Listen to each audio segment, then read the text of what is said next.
But the battle to introduce an anti-life mindset to the people of Africa will not be as easily won as it was on American or European soil. The pro-death lobby is finding their African opponents to be much more formidable than any they have faced thus far. The outstanding qualities of the Africans, which they themselves will tell you time and time again, is that they love family, they love lives, the lives of their children, and they have a strong respect for the institution of marriage. And as I say, even when the society is not predominantly a Christian society, many of those societies are still tribal and animist in origin, but still they have traditional cultures that respect the basic institutions that keep a society going, like marriage and family.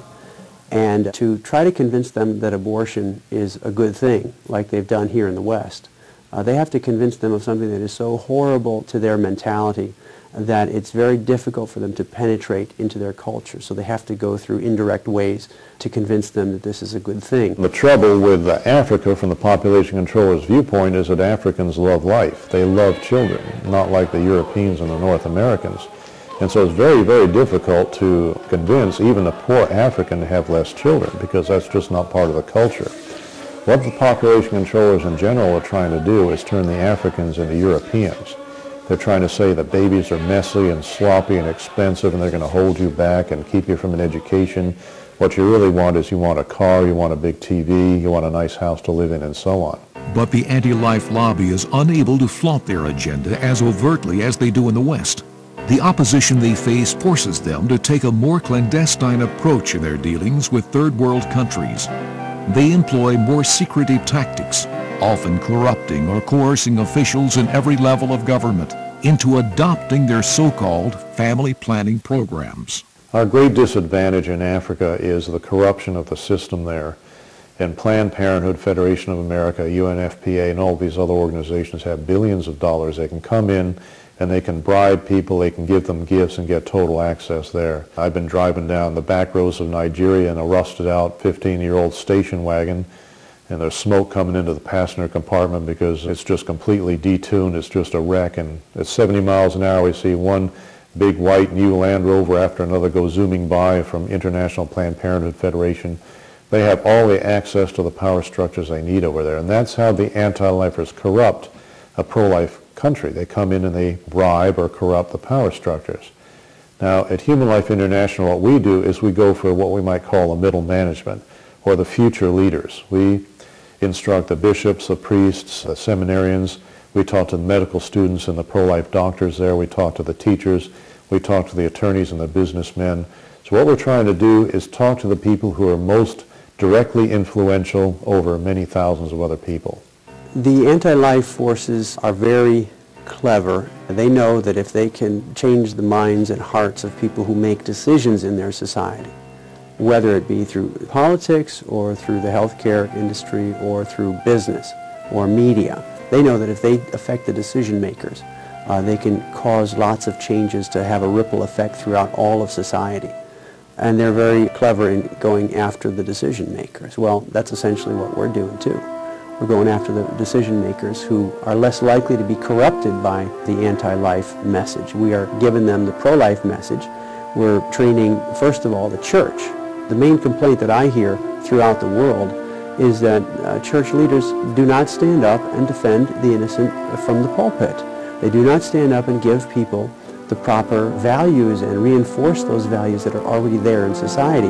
And when the church is silent about these things, then the anti-lifers are going to advance quite rapidly in society, especially with modern means of technology and communication. So we're going first to the church.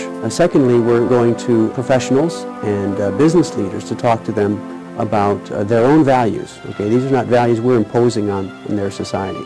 We're talking to them about the things that they hold dear and telling them that unless they are willing to defend them in the public forum, they're going to see them all broken down and have to deal with the consequences like we have for the past 30-plus years.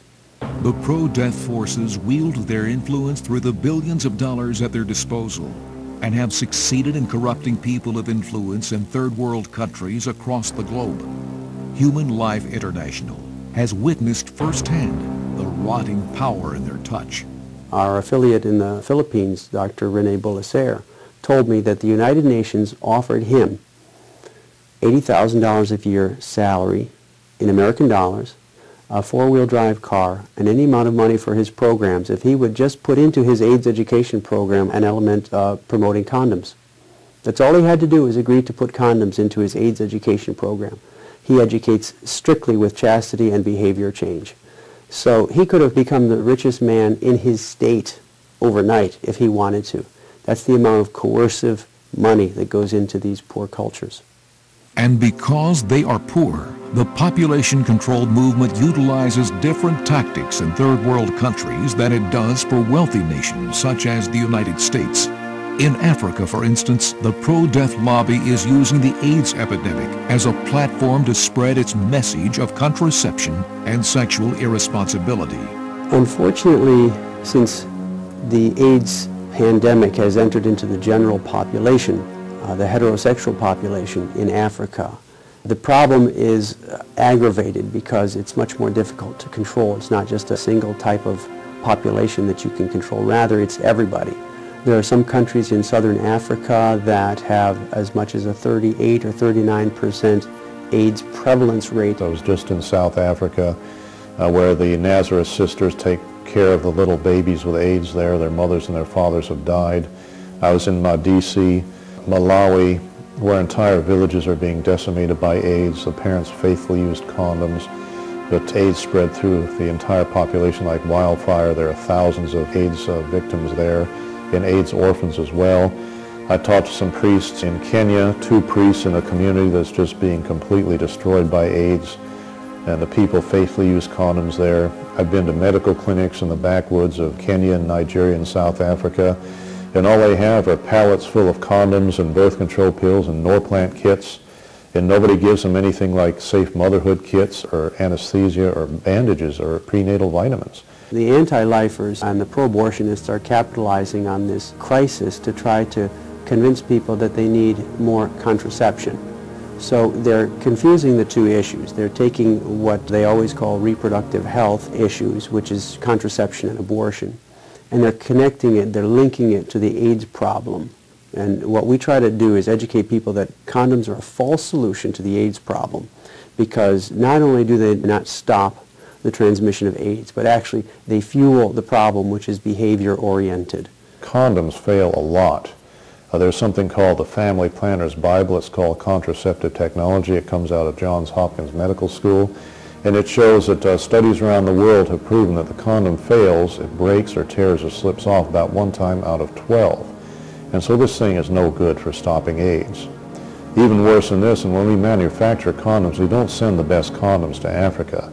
We had an HLI researcher in the early 1980s go and look at this, and the condoms that are manufactured in New York and New Jersey sit out there in the snow in boxes for months.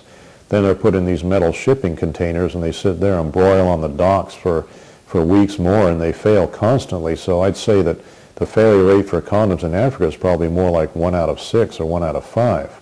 The only country in all of Africa, and probably in the whole world, that's effectively addressed and reduced its AIDS problem is Uganda in West Africa. And Uganda did it by having a very clear and consistent policy of trying to change people's behaviors.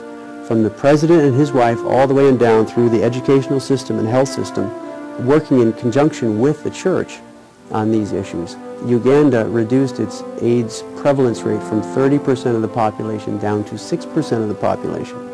It's one of the most dramatic success stories against it, but it's routinely mocked, insulted, ignored, and persecuted as a model for stopping AIDS. A lot of the population controllers say that preaching abstinence from sex before marriage and fidelity after is an unrealistic solution to stopping AIDS. But if you think about it, it's the only realistic solution for stopping AIDS.